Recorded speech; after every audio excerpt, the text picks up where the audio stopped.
Good morning, Amanda. Hey, how are you? I am good. How are you?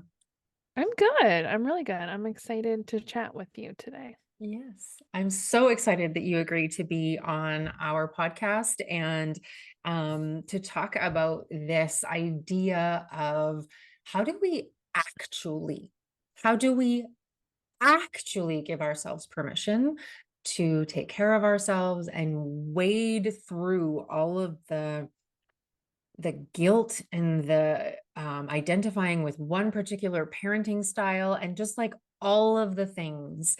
And for listeners, if you like just need to kind of identify with where we are at in parenting, I have an 8 and a 4-year-old, and so I'm out of the baby years, and so the things that Amanda and I might be talking about today might not be totally applicable if you're still in the baby years, because I can tell you that if I would have stumbled upon a podcast like this in my first maybe 3 years of parenting, I would have been like, I ain't got space for that. Though, if you are in a great space and you feel like you still want to listen for all of the permission giving and all of the antics and the anecdotes that we might get into today, of course, you are welcome to hang around. So, Amanda, let's give the listeners a bit of context for where you're at in parenting. Sure. So I'm similar to you. I have a 7 and a 5-year-old. So I agree with what you're saying. Like, if I would have heard somebody say the things I'm going to say today 5 years ago, I would have punched her. Because I Absolutely. would have been like, it's not possible. It would have been like, Um, fuck you. Yeah, like your You don't life know is me. so perfect and mine is so hard and horrible. And that's not to like downplay anyone with younger kids because it is fucking hard. It's so hard. And I think there's also like a space to say like each of us like have strengths and weaknesses in parenting. And like I just didn't like newborns and toddlers. They were not fun. They Yeah. were bossy. They didn't sleep. I'm really good at this stage of parenting because like I'm good with feelings and conversations and like I mean, you know what I mean? Like it gets hard, just like different. It's It's just different different. hard. I'm better at this hard than I was Yes. that hard. Yes. And that's okay. So Yeah. I'm very similar to you. So we're in a stage where, both my kids are a little bit independent. They can feed themselves. They go to the bathroom on their own. They want privacy when they get changed. Like, I give them their clothes in the morning and they get themselves dressed and brush their teeth and go to the bathroom on their own. And they still need me, but Mhm. it just looks different. That's all. Yeah. No Absolutely. one is like gonna die if I leave them downstairs for an hour, you know? Hour. Yes. Yeah. More than an hour is questionable, but I know that coming out of like my son, my youngest will be 5. And so I've been really feeling that the closing, kind of the toddler years. I've just been feeling this space in Mhm. my life around him turning 5. How how long how long I struggled to give myself permission to also be a human in the title and the world of parenting. Did you find that too? Very much so. And it wasn't until I don't remember if it was like my therapist. I truly can't remember if it was like my therapist or someone I've had on my own podcast because I've had a lot of therapists on the podcast too. Yes. Let's just go. It was with a therapist who said something to me like, our kids are humans too, right? Like they're allowed to have bad days, they're allowed to wake up miserable. They're allowed to just like not want to function in society that day or whatever, right? Which is so true. But I remember when I heard that, that was like a really big aha moment for me because I think I had this expectation that my kids will like, be a particular way. And we Mm, can kind of forget that they're also human. Yes, okay, they don't have the responsibilities that we do. So we think like, what do you have to be worried about? Or what do you have to be tired about? But they're humans. And so when I gave my children permission to be human, it kind of also was like, well, then I am allowed to be mm, human. Like, it's okay if I screw up and yell at you today. I am a human and you are frustrating as hell. So like, it's okay if I'm gonna screw up and yell at you. Like I do the whole like I apologize, I take accountability, and we have a conversation about it. But like I can do those things because I am also a human being. I'm allowed to have a bad day or have a more tired day or have a day where I let my kids sit in front of a screen all day because I'm just toast. Like I'm a human being too, but it wasn't until then. And so I started this podcast in 2020. So I'm going to say it was like 2021. So, I mean, I was parenting for many years in the whole I am not allowed to take a break mentality. How do you actually do that? Like, can you break that down for somebody who maybe is like, I actually don't know how I can possibly? I would say, first and foremost, you have to work through your shit, right? Because I think, like, so I'm just going to use myself as an example. I have a spouse who, if I said, so tomorrow I'm gonna fly to the moon and I'll be back in 3 years, he'd be like, cool, I got this. Like Right, he's down to support me however I need. I have parents who would also be like, great, we got the kids, no problem. right.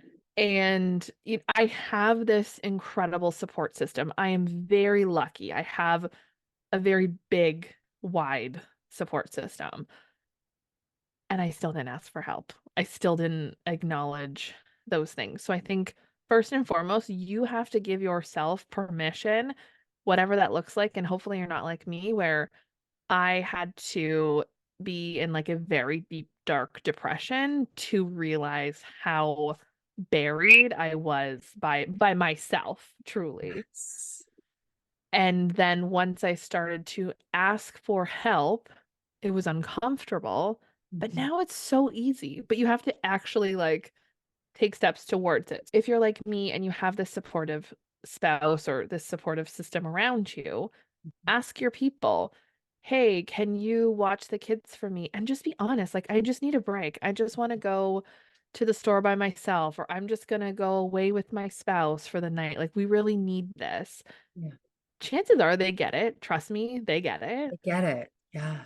And it wasn't until I like started actually saying like I just need a break. Like, can you watch my kids for the day? I'm going to go and take a day for me. Or I would tell my husband, I'm going to book the day off work and I need you to pick the kids up from school and deal with dinner and I'm just going to go. Like I don't have a plan, but I'm just going to go do something for me, whatever that looked like. And once I started to do those things and I started to notice, like, I didn't die when I asked somebody for help, Yes. and they weren't like, oh my God, you're the world's worst mother. You don't want to spend time with your children. Then that just became a little bit easier. So now I'm very quick to just ask for help. Like, hey, you know what? I have a doctor's appointment. Really need your help. I need someone to pick the kids up from aftercare or school or whatever it looks like. And it's just like it just kind of rolls right out of my mouth now. It's so much easier, but like the biggest hurdle was giving myself permission to be that bad mother, I'm quoting, Oh, who yes. needed someone else to watch her kids because it was like, God forbid you do it yourself. Oh, so true. And I'm in this like intricate, it's not that intricate, but we just moved. And so the help, the people who I was used to asking for help are different here. I Mhm. left those people. Oh, so you have to relearn. So we have to relearn. I'm having to relearn Hmm. how Hmm. to do Hard. this. That'd be really hard. Yeah. And it's new people. They're not new people to me. It's just a new set of people. So the other day we were at a family member's house and I was just kind of like, oh man, my husband got a new job and he wasn't working. So I scheduled all these meetings and I don't really know how to like navigate and should I cancel and blah, blah, blah. And she just like put her hand on my knee and was like, just bring the kids over here. It was just so simple. Like no judgment, no like, well, yeah, you should take all those days off work. And yeah, it wasn't anything like I imagined it was going to be, right? I have created that story that I'm going to be judged or I'm going to be viewed or labeled in a certain way. And it was just like, no, you're just going to bring the kids over here, right? Like you're not going to make this complicated. And I was like, okay, Yeah, I'll do that. Mhm. Mhm. I know, and then but then you can still hear, like, I I know can the still story, hear you it. can hear the hesitation of, like, Is that cool?" And so you have to also realize, like, people wouldn't offer if they don't want to. If they don't want to, they won't. Like, legitimately, they will And not that say is anything. so true. Yeah. Exactly. And also then I used to think to myself, like, "Am I putting a burden on them?" Well, you know what? If I ask you, "Hey, can you help me out with my kids?" and you say yes and you don't want to, that's not my shit to carry, that's yours. Like, Right? right. So sometimes you can get in your head like, "But I don't really know that they want to." Well, if they do, they will. If they don't want to, they won't, and that's it. Mhm. And it doesn't mean anything about you. Yeah. Yes. That's a good one. I remember finally, like, kinda coming to that aha moment, and I'm like, "God, this is so simple," but, like, we complicate it so much and make it seem like we are the worst mom in the world because I wanna go for my goddamn pap smear alone. Right? Like, Like, what a I'm thing sorry, to want to do by yourself. Like, right? God forbid. Like, I don't want my kid they've already been there once, they don't need to come back. Like, yes. leave us alone. Yeah. But that's been, like, the biggest thing for me, like, truly, like, think about it, simplify it, what you're asking. You're not asking them to, like, watch your kid for 3 months and feed them and clothe them for the rest of their lives. Like, you're asking them to help you out for an afternoon or a day or a weekend or whatever it is. Yeah.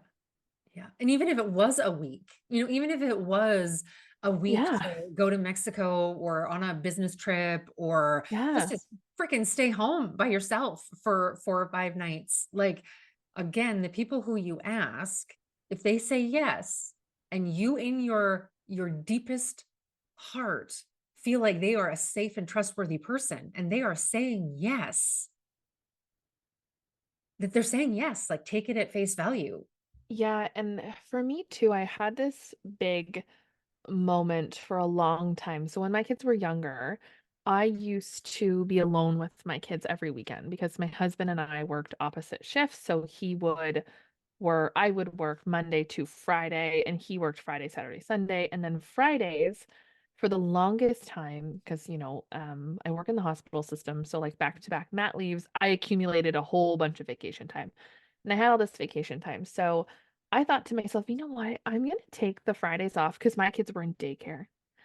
And I thought I struggled with it. I didn't tell anybody I did it for a really long time because I was like, I am purposely using a bunch of my vacation time to take a day off that my kids are not home. They're actively in daycare. And then I had this like time to kind of realize what a better mom I was on the weekends because I was alone with them. So it was a lot, especially during the pandemic. They were so little.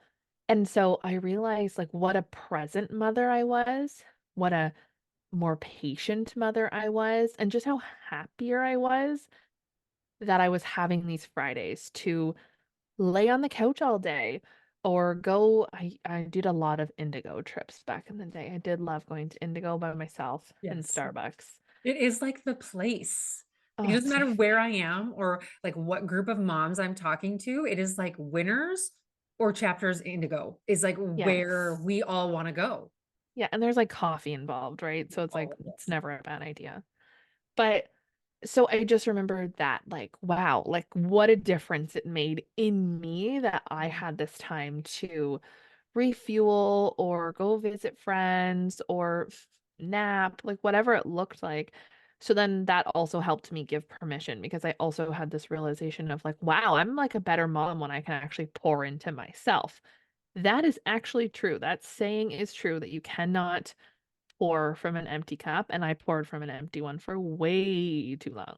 I resonate with the solo parenting. So my husband works in oil and gas and gone for 7 days, home for 7 days. And so like not home in the evenings at all, lives at camp. And so the solo parenting that I do, if I don't ask for help, I do it all by myself. And the narrative of that is damaging, not only to me, but to our relationship, because I'll say things like, I'm doing this by myself, or When you're not here, I'm doing it by myself. And while that's not untrue, right? Like it's not true. It's this deep rooted gendered conditioning around what a good mother does. And I come from an environment where my mom was a single parent. I was an only child. And so I actually witnessed what single parenting actually is. And she built an amazing village for herself. I was at grandparents. I was, you can go to uncles today and go to the older cousins volleyball games. You can have a sleepover here or prearrange something over here. And it was like I witnessed all of that, and yet I still struggle with it. Like I knew what that takes now as an adult, now as a parent. Like I actually understand what that would have taken to organize all of that as a single parent. And I still struggle with it. And so it's interesting that even though you can witness something in your own childhood as something as positive as that, and not be able to apply it to your own self when you get to be a mother, which just speaks volumes to this new pressure that we're all navigating. Like me and you, we weren't going to Instagram when our oldest was a baby, right? Like there wasn't parenting information on Instagram. Therapists were not on Instagram. It was not what it is today. And explaining that to new parents, they can't comprehend it, because they're like, there was a time when this didn't exist. And it was like, yes, there was a time when this didn't exist. And it wasn't that long ago. No, you're right. It really wasn't. I can remember like grasping at straws trying to get information when like my son was really little. Like it was more like Googling Yes. or like a Facebook mom group. Yeah. Or like Uh, Pinterest. Like Pinterest was full of yeah, yeah, that's true like too. mommy bloggers. Yeah, it seems like the messaging about, being that perfect mom, and I don't know if it's like the messaging or if something is louder, Yes. whatever that something is, if it's just people's influence on social media, if it's society, which is interesting because there's also like a huge push for like, me and you, right? Yeah. We don't fuck around with that. Like I'm not a martyr. I never will be, but I struggled thinking I was supposed to be one for a very, Supposed to be very long one. time. Yeah, I think there is like an expectation when we go into motherhood that we think we're supposed to be like the June Cleaver mom. I think like a lot of us go in with that expectation or with that hope that we will be. And then, I mean, and some of us can be that person. And I think if you are that person, like that's totally fine as long as you're happy and content being that person. But when I was so exhausted trying to be that person, and I just like needed to give myself permission that I didn't have to be that person. So I worked through a lot of what I hated about being a parent, what I didn't like about motherhood when my kids were really little, especially my son, my first one. Because it was like, I don't want to rock him to sleep every night. That sounds terrible. I don't want to do that. Like I want to lay down by myself. Like it's okay that you want to lay down by yourself. You don't have to be the mom that like rocks her kid to bed every night and co-sleeps and makes her own baby food and breastfeeds till they're 5. Like you don't it's okay if you like formula feed and feed from the jar and put your baby in a crib in the first 2 weeks that they're born. Like all of that is also okay. And if you want to talk about like how much you hate it, that's also okay too, because like we all do from time to time. And I found that to be a very big struggle for me to be like, this is really hard. Because every time I wanted to say it, I was met with like, well, this is motherhood. Welcome to motherhood. This is your life for the next 18 years. What did I do wrong? I've made the wrong decision. Can I go back? And this isn't at all what the vision or the thing that I was like led to believe it was going to be. I thought like it was just going to be magical, right? Like the baby would come out, my maternal instincts would come in. I have boobs, so I would breastfeed and I would just know what to do. And people told me that I wasn't going to sleep, but I had partied all night many times. So It's like that was going to be fine because I've done it. I've stayed up many, many times. So all that was going to work out. And now I'm like, oh, it's just so different. It's just so different. And so that's why I love having these conversations because I think it's just so great to normalize the fact that like it's okay if you don't want to be a mom today. It's okay if you don't like being a mom today.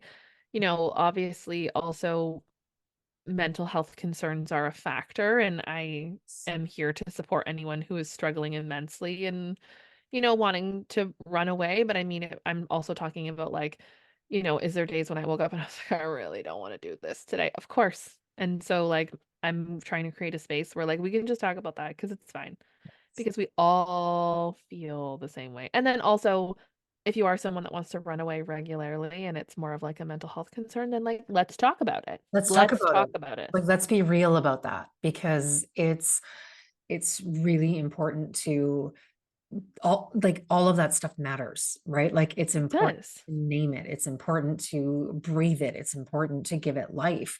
Right before we hit record, I was telling Amanda that I was presenting at a group yesterday, and it was a childbirth prep class, and we were talking about mental health and all these things, and I could just see this look in their eyes of like deer in the headlights and like, oh my God, like, and I was still trying to be very like inclusive and like like not, I want to use the word like trauma informed, around like I don't know what these people's lived experiences are. I don't know what I could be activating within them.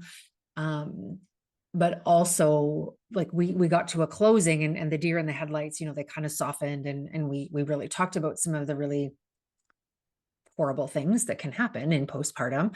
And I just said, like, your mental health is the most important thing right now. Like, if Mhm. you are fixated on something, if you are stuck on something like the right sleep sack or the right stroller or the safety ratings on the car seats, all of that stuff is secondary to your mental health. Mhm. Because if you are having thoughts that I want to run away or I want to escape, that's actually what depression and anxiety sounds like. Never say, I'm depressed or I'm anxious, especially outside of maybe our like romantic partnerships or our best friend, right? Like that's really the only time that we might say that phrase, or in our therapy room.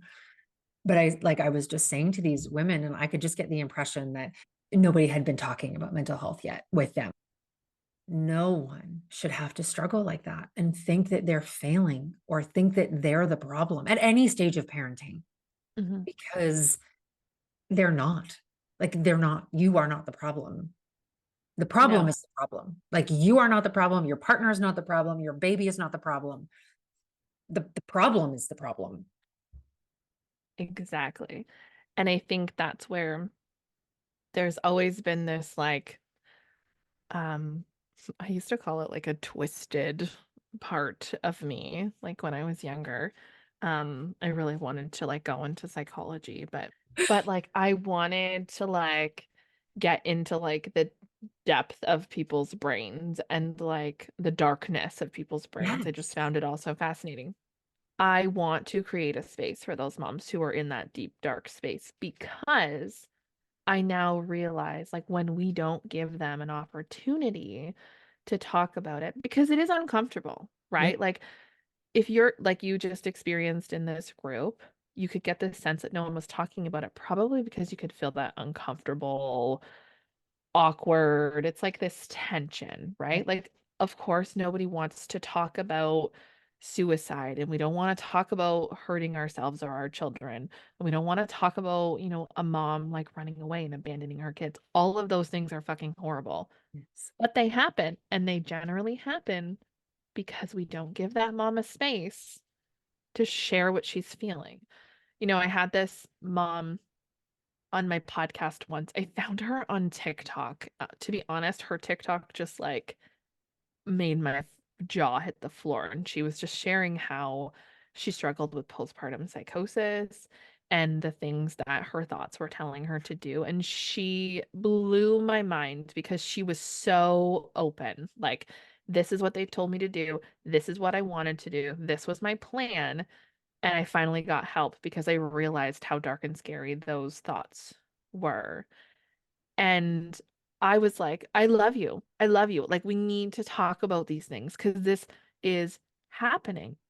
She ended up having like some sort of thyroid condition that was like accompanying all of the other stuff. But the thyroid condition was a major player in her postpartum depression and psychosis. So, like, that's why, like, we That's have right. to talk about this because if she didn't talk about it, then other moms might not know that they need to have their thyroid levels checked. For her, she also explained it to me that, like, she wants moms to understand that, like, physically, there could be something going on inside your body. It doesn't Physically. have to do with just you're a bad mom that wants to hurt her kids. Yeah. That's not it. That's never been it. But, like, Or like, that's what we you know, feel. some of the things that some of my clients have said to me are like, why did this happen to me? Right? Like, why not somebody else? Why did depression or anxiety or OCD choose me? Why was I the one who am the only person who had a traumatic stress response to this kind of birth when I've heard other people not have that same response? Hmm. It's not so personal sometimes. Like No, it's there not is, black and white. yeah. Well, and even like I would challenge that thought of like, why me? I now kind of think it's all of us. Just some of us hide it better, right? Not everybody has a diagnosis, but you can't tell me there is not one mother listening right now who hasn't experienced like an I hate this day. Yeah. I hate this. This is exhausting. I wish I never did this. Like, what am I, like, what have I done to my life? Like, do you know what I'm saying? Like, I've realized that more and more and more is the moms who don't want to be open and talk about it are probably the ones that are struggling the most.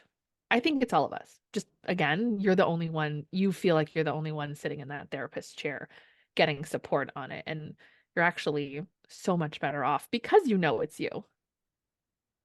But it is hard. It's hard to see that when you're in it. It feels very like I am the worst mother in the world and my kids deserve better and all of the things. And none of that is true. What is the like the mantra or the affirmation or like the phrase that you say to yourself or said to yourself when you were really working on this like permission giving to like take care of yourself? Sounds really silly, but I used to just repeatedly tell myself that I'm a good mom. Mm, Now I can tell you with full confidence, I'm a good mom. Like, I do not doubt that in any way, shape, or form. Even on the days when I rip my kids' heads off, mhm. even on the days that I've stuck them in front of a screen all day, even on the days when I'm like, I could have done more. Yeah, okay, of course we could have, but we all freaking could have. Like, and that day just didn't, it just wasn't as great as tomorrow will be. But tomorrow will be better. But there's something that now I've told myself that so much that I truly like I know it. I believe it. I do because that was always my biggest thing. I was trying to so I struggled with postpartum rage and I did a lot of yelling, a lot of door slamming, a lot of yelling. And I kept thinking like I'm totally screwing this whole thing up. Like so the consistency of like telling myself that I'm a good mom and that was really supportive to me. And so I think like the power of that is huge. I should probably change it into other things in my life now because, there's certain things everybody's confident about or not so confident about. But one thing I know 100%, and like someone could tell me tomorrow, I don't really think you're a great mom. I'd be like, good for you. That's fine. Because I know I am. Yeah. Like in my soul of all souls, I know that's something I'm very confident about. Is I'm a damn good mother and I show up every single day. And some days I'm better than others, but that's okay. My mom was better than others some days too, and I think she's a kick-ass mom. It changes the narrative of whatever the story is that a person might be telling themselves.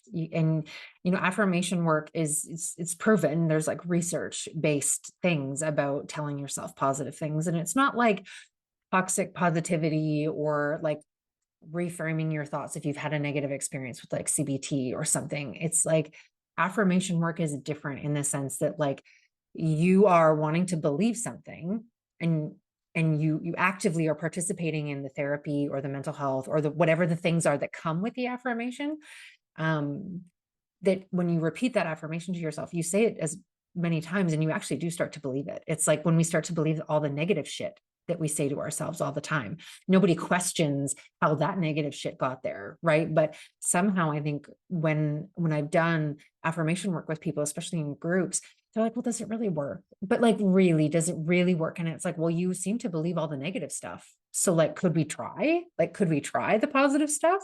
And doing the work doesn't have to look like actual therapy in a therapy room. It just means like you said, dealing with your shit.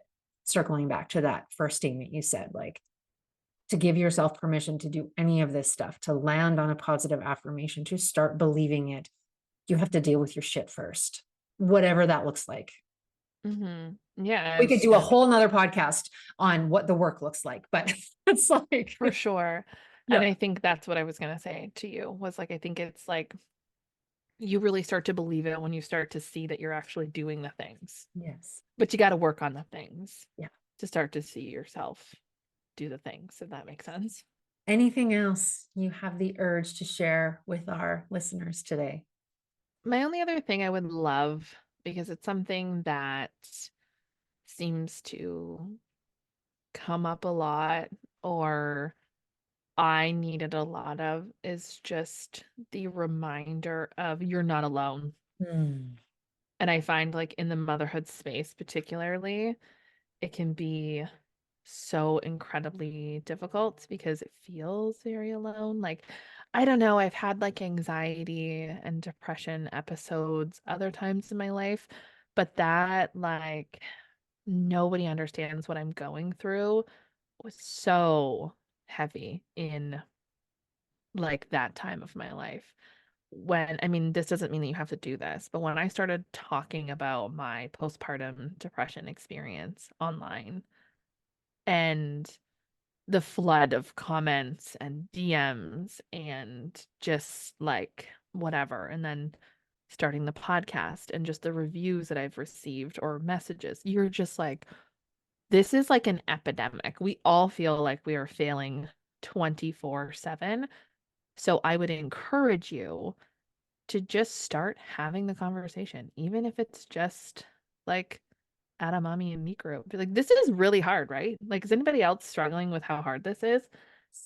And they're all going to thank you for opening that conversation because they're all struggling too, in one way, shape, or form. Maybe some are struggling more than others, but even the moms who look like they're so good at it and you've like labeled them as like the best mom ever, like they need that space.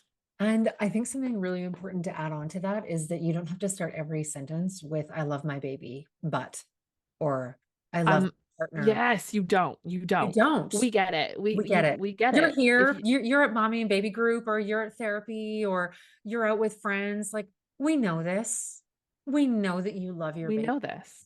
Yeah. And you know what? If you don't love your baby, if you are in that space, because I have lived that experience of, so it's even when you don't feel like you love your baby or your toddler or your school ager who just told you they hated you for the first time, like, you still do. There is Mhm. still a part of you, even if you can't see it, even if it's invisible, even if it only comes around once a week, there is still a part of you that does, and you don't have to start every sentence with it. Yeah, I love the two things can be true. That's kind of been my biggest takeaway is motherhood is gray and we all go into it trying to be black or white, and you can be neither. You can never be either of them. You will never be a good mom every day. You'll never have it figured out. Your kid will never sleep sometimes. Like, it's you will never be one or the other. You will never be a good mom or a bad mom. You're always just kind of like a decent one who sits in the middle. None of us actually know where the middle gray area is. And it's messy and it's ugly and it's beautiful and it's all the things. But no one can tell you how to get there. But once you figure out when you're there, you're like, oh, Oh, I'm just this going is to be the it. world's okayest mom. Yes. Right? I'm Yeah. like the And best at this. Like, yes. So um, I'm always just trying to find the beauty in the gray, because that's just where all the answers are. Because every kid is different, every situation is different. There is no black or white answer, is kind of what I've figured out. Yes. So no Yes. one's actually doing it right or wrong. That's Oh, also what I figured out, right? We're all just doing like a decent, mediocre job. As long as they're alive, well, and fed, then we're winning. yeah. Yeah. Yes. We are all winning at the end of the day. And Yep. whatever healthy, happy, and fed looks like for you is also in the gray. It's Yep. also in the gray. Awesome. Oh my goodness. It was so great to actually record this with you and Me have too. you I'm really here. excited. It I was, know this was wonderful. We could have like six more. we actually could like, and actually, I think we already named six more, even in the I recording of know. this one. I know. There's textbooks, there's actual books, there's many different takes on how all of this works and lands and skills and resources and tools. And so I never claim to think that we're going to solve the problem in one episode, but a series of episodes or a series of resources, you can learn to practice being in Mhm. the gray and being the world's most good enough mother. Mhm. Yeah. Well, thank you. Thank you, Amanda. It was great having you.